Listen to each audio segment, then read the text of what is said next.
amekileta. Mfano, if we accept the Trinity na tumejengwa juu ya msingi wa mitume na manabii, na hiyo sasa mwenye kuleta Trinity, kwa sababu haiko kwa maandiko, mwenye kuileta sasa huyo ndio atakuwa mtume wa hawa watakaofuata. Sasa tutakuwa tumejengwa juu ya msingi wa General Conference. Sio sasa mitume, sasa sio mitume na manabii. Tutakuwa tumejengwa juu ya msingi wa makao makuu. Period. Hatutakuwa tumejengwa juu ya msingi. Mungu awabariki sana katika muda huu. Kwenye somo la leo linahusiana na Ukristo, baina ya Ukristo na ubatizo. Yaani kwa taarifa iliyopo, Ukristo hauji kwa njia ya ubatizo. Sasa ingekuwa Ukristo unakuja kwa njia ya ubatizo, hivyo kweli kumaanisha nchi duniani nzima ilikuwa kila mtu ni Mkristo, na ndio maana ubatizo uko mingi, ubatizo wa kuvuka moto na wa aina mbalimbali.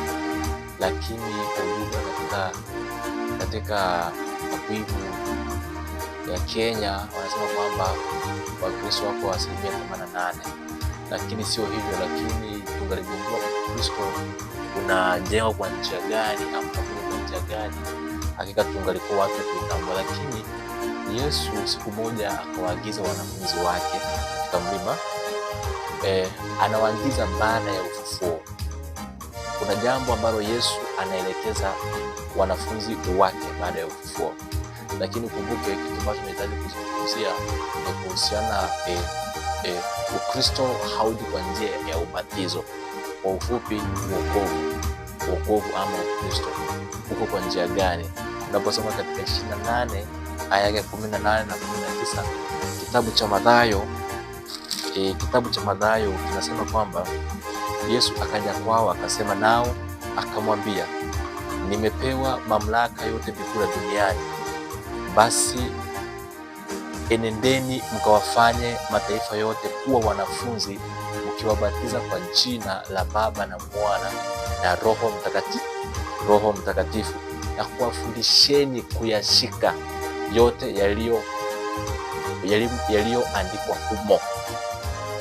Nipo nanyi hadi mwisho wa dahari. Ni Yesu anawaagiza wanafunzi. Sasa the main point ambayo unafaa kuchukua hapo, Yesu anawaambia kwamba mkawafundishe kuyashika, kumaanisha kwamba wanafunzi wakifundisha wangalifundisha mataifa na kushika lile neno ambalo Mungu ameagiza na Yesu Kristo alikuwa amewatuma, hakika watu hawa wangalikuwa huru. Lakini sasa iwapo watu hawatafundisha, watazidi kupotea. Kwa sababu gani? 8 aya yake 32 kitabu cha Yohana kinasema kwamba nanyi mtaifahamu kweli, nayo kweli itawaweka huru. Hivyo kumaanisha kwamba hao watu kama wangalifundishwa, wangaliweza kutambua kweli, na hiyo kweli ingaliweza kuwaweka huru.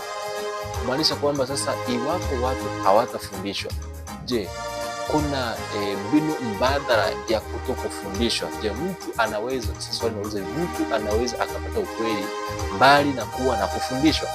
Anaweza akapata. Kwa sababu gani? Yohana akiwa kwenye kisiwa cha Patmo kafunuliwa. Katika utangulizi wa Yohana sura ya 1 kuna sauti tangulizi inayosema katika sura ya 1 aya yake ya 3, kitabu kile cha Ufunuo, hata kama watu hawatafundishwa, at least mtu binafsi anafaa kuwajibika kwa njia gani? Inasema hivi: heri asomaye na wao wayasikiao maneno ya unabii huu na kuyashika yaliyoandikwa humo, kwa maana wakati karibu. Kumaanisha kuna lazima Biblia inasema kwamba heri asomaye, kumaanisha iwapo hautapata nafasi ya kufundishwa, maana sio kila wote watafundishwa. Kuna wale ambao wataweza kujitafutia, wataweza kusoma na kutafuta kweli. Hiyo ni ufunuo. Yaani ikiwa watu watakuwa watu wa kutafuta. Bwana, leo watu hawafundishwi. Leo watu hawajukumiki. Tangia mtu ulipokuwa utotoni ukisikia kwamba ilikuwa hivi na hivi, hivyo ndivyo ambavyo mtu anashikilia mpaka anazeeka anakufa. Lakini sasa watu leo hawashughuliki, wanashughulika na mambo ya dunia pekee. Leo neno la Mungu wameliacha, watu hawatafuti ili waweze kuweka kweli. And the main point ambayo tutakuwa nayo neno la maudhui ya leo ni kufundishwa. Watu wakifundishwa watakuwa wanafunzi, maana mwanafunzi ndiye kufundishwa. Kwa hivyo ili uwe mwanafunzi lazima utafute katika kitabu cha Bwana. Sawa sawa. Kwa hivyo watu watakapofundishwa watakuwa ni watu ambao wanaelewa Ukristo wao umejengwa kwa njia gani. Kitabu gani? 1 aya yake ya 10, kitabu cha Petro. Leo inahitajika kwa sababu historia, the history shall be us, historia lazima ijirudie vile vile ambavyo historia ilivyokuwa. Leo na lazima iwe hivyo. Mitume walichunguza na kutafuta. Leo tunahitajia kutafuta hata sisi. Unaposoma kitabu cha kitabu cha Petro wa kwanza 1 aya yake ya 10 inasema kwamba 1 aya yake ya 10 kitabu cha Petro wa kwanza inasema hivi: kuhusu wokovu huo manabii ambao walitabiri habari za neema itakayowafikia ninyi walichunguza sana, wakatafuta ni wakati upi na wakati wa namna gani ulioonywa na Roho wa Kristo aliyekuwa ndani yao, ambaye alitangulia kuyashuhudia mateso yatakayopata Kristo na utukufu utakaokuwako baada ya hayo. Kwa hivyo mitume wao, wanafunzi wao walitafuta na walichunguza ili waweze kugundua ni wakati upi. Leo watu hawana haja ya kutafuta. Leo watu hawana haja, kwa sababu kwa njia hiyo inamaanisha kwamba iwapo hawatachunguza na kuelewa kuhusiana na wokovu, hakika upepo unapokuja wataweza kusombwa, kwa sababu itakuwa wamejenga imani zao katika mchanga, hawatakuwa wamejenga katika mwamba sahihi. Kitabu gani? Unaposema 1 aya yake ya 16 kitabu cha Petro wa pili 1 aya yake ya 16 nasema kwamba ikiwa watu watakuwa watu wa kutafuta kweli na kuielewa, hawataweza kufanya nini? Hawataweza kufuata baadhi ya hadithi ambazo ni za kutunga leo ndio zimejaa katika magazeti, na hizo ndizo zinapelekea kanisa kufifia na kudhoofika, kutokuwa tena kanisa la Mungu. Kwa sababu gani? Watu wamekataa kuchunguza neno. Mitume walichunguza. Sisi tunafaa tuchunguze kila kuchao ili tuweze kuelewa ni wakati gani na tuweze kuelewa uhuru wa neno, na kila mtu anahitaji kuwa na dhamiri ya neno, nafaa kuwa na uhuru. Tunaposema 1 aya ya 10 inasema kwamba maana hatukufuata hadithi zilizotungwa kwa werevu tulipo wajulisha dini nguvu zake Bwana wetu Yesu Kristo na kuja kwake, bali tulikuwa tumeuona wenyewe ukuu wake. Hawakufuata hadithi zilizotungwa. Hadithi zilizotungwa ni fundisho lolote litakalotungwa au undwa lisiendane na maandiko. Hiyo ni hadithi ya kutungwa.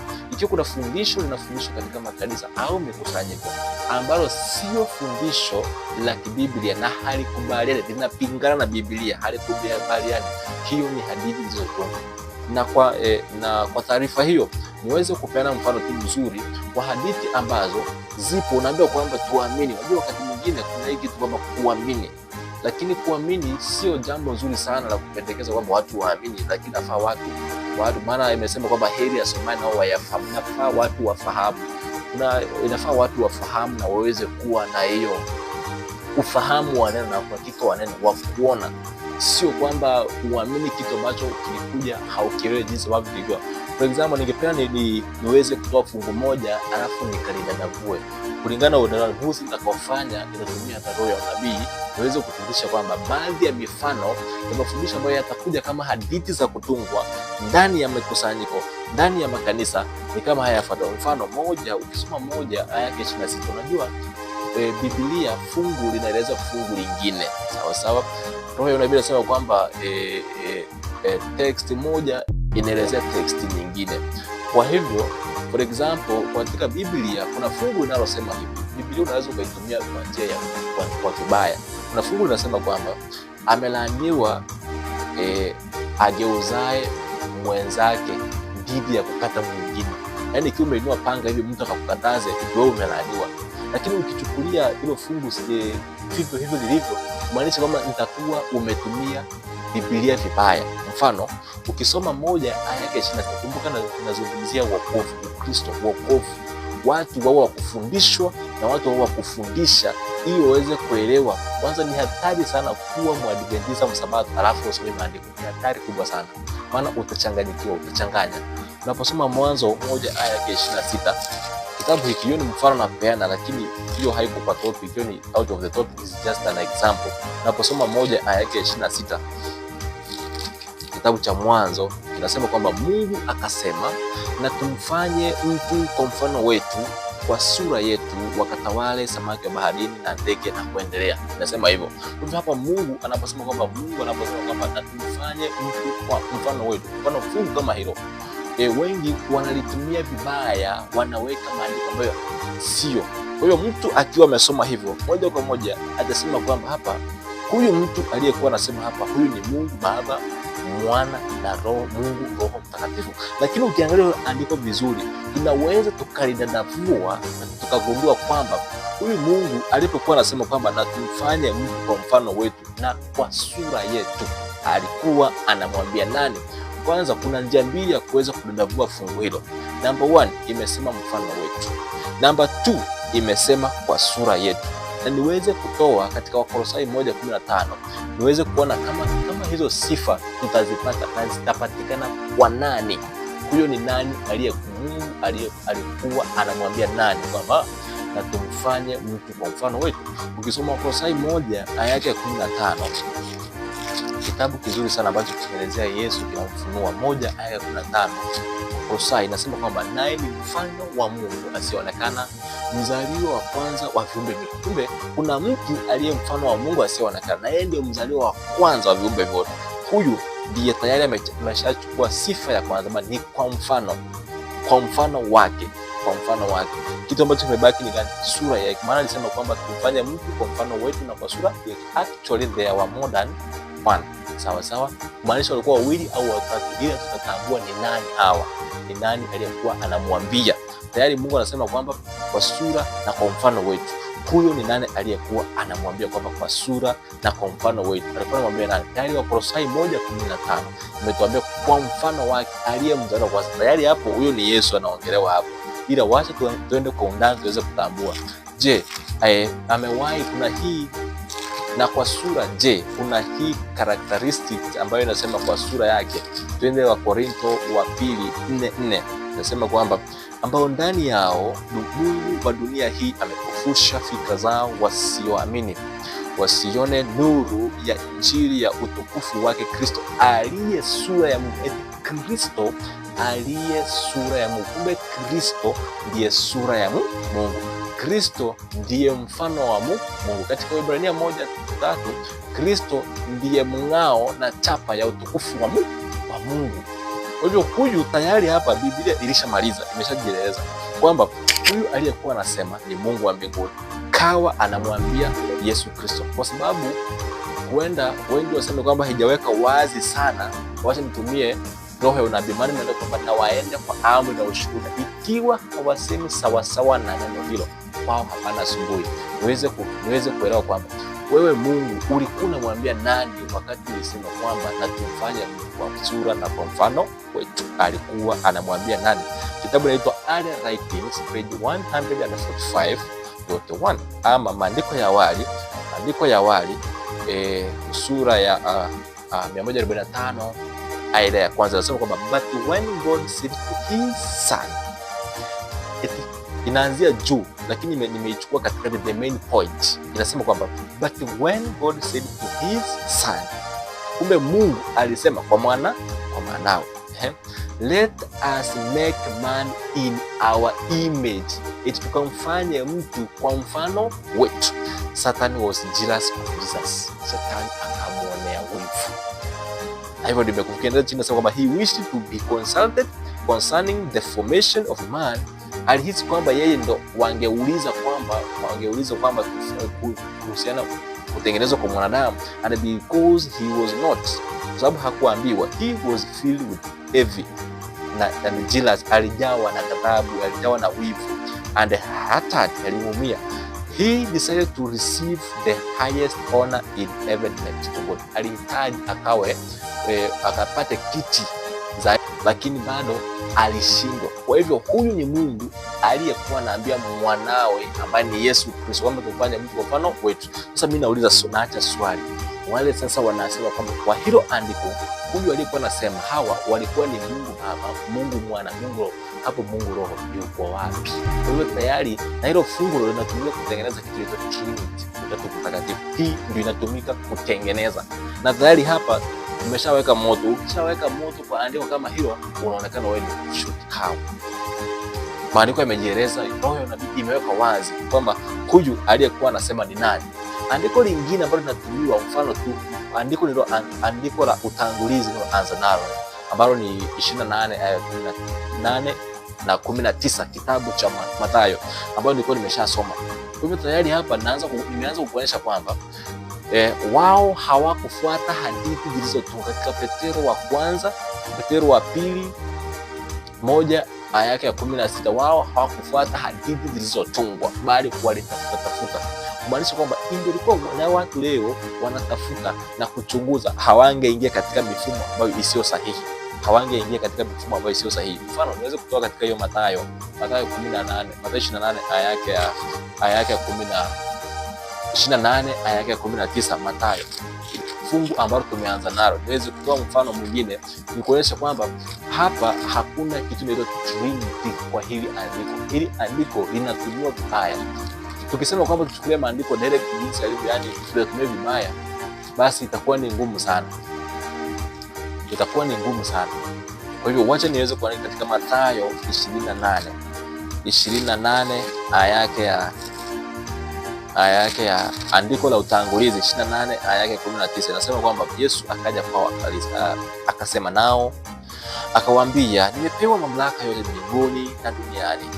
Basi nendeni mkawafanya mataifa yote kuwa wanafunzi, kuwabatiza kwa jina la Baba na Mwana na Roho Mtakatifu. Kwa jina la Baba, Mwana na Roho Mtakatifu. Huyu unayeingiza Mungu wako katika nani? Na imeandikwa, amelaaniwa aongezaye ama kupunguza neno lolote katika kitabu hiki.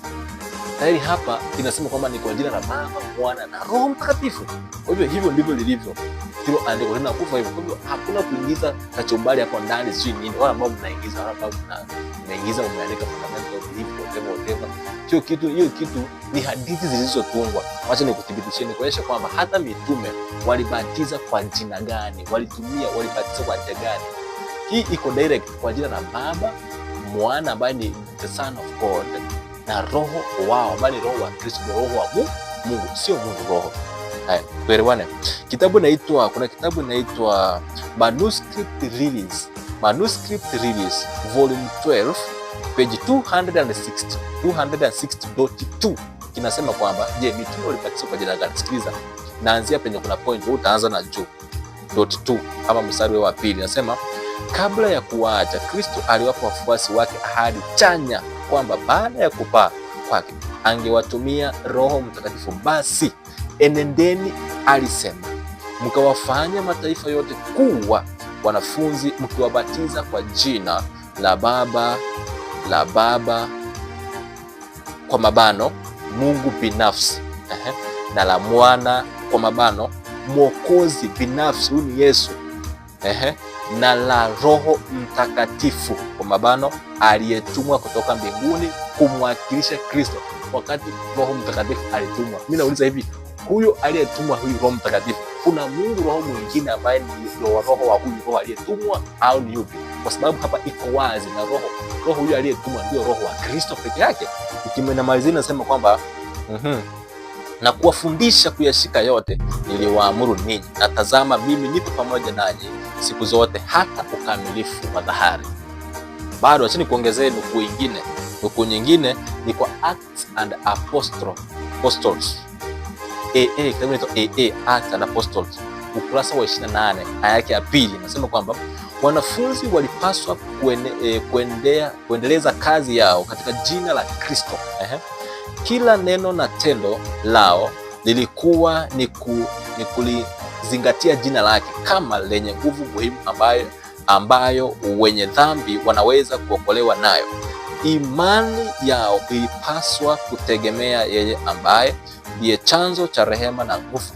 Katika jina lake walipaswa kuwasilisha maombi yao kwa Baba, nao wangepokea majibu. Walipaswa kubatiza, sikiliza, walipaswa kubatiza kwa jina la Baba, Mwana, na Roho Mtakatifu. Sio Mungu, Roho Mtakatifu. Acheni historia wenzangu. Najua hii inafanya watu tunaonekana kuwa waasi. Mimi nakubali majina ya kila aina, pendo niite mwazi, nini, mzushi, whatever, lakini imeandikwa katika 4 aya yake 20 kitabu kile cha Matendo. Petero na Yohana wakasema kwamba imempasa, kama ni haki, imempasa kumtii Mungu au binadamu.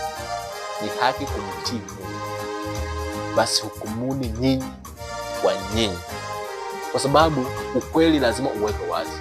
Na siku zote Yohana Mbatizaji alijitenga ili aweze kutoa ukweli.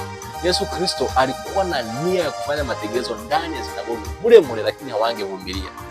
Ndio maana aliposoma akamaliza, akaposema kwamba maneno hayo yametimia, wanamtoanga nje. Hakuwa na nia ya kwenda nje, lakini alikuwa na nia ya kufanya mategezo ndani hapo ndani. Kwa hivyo tayari hili andiko lisitumike tena kwa ajili ya kutetea utatu mtakatifu. Utatu mtakatifu, unless you kwamba how understand the Trinity. If you're not understanding the Trinity, always you will use these scriptures, these verses like Genesis 1 verse 26, like Matthew 28:19. Utazidi kuitumia kama huelewi Trinity ni kusema. Maana Trinity kusema Mungu Baba, Mungu Mwana, Mungu Roho Mtakatifu. Hao ni Mungu mmoja.